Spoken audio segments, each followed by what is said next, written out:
Bienvenue sur cette 67e édition du E3 Saxo Classique 208 km autour d'Arolbeke.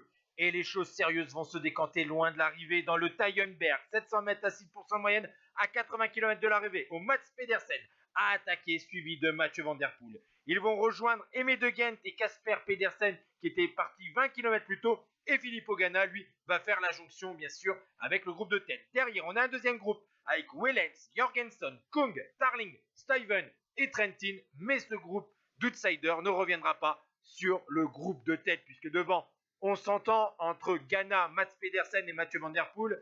Et on va arriver dans le vieux Quaremont, où Mathieu Van Der Poel va accélérer. Il va être suivi dans un premier temps par Mats Pedersen.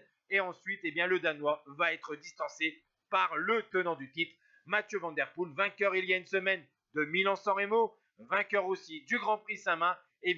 Le Néerlandais va accentuer son avance dans les derniers kilomètres sur le pauvre Mats Pedersen et sur le pauvre Filippo Ganna.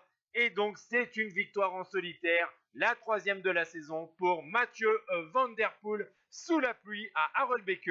La 2e place pour Mats Pedersen à plus de 1 minute et la 3e place pour Filippo Ganna. Et maintenant, place au top 10 de ce E3 Saxo Classique 2025. Ciao tout le monde.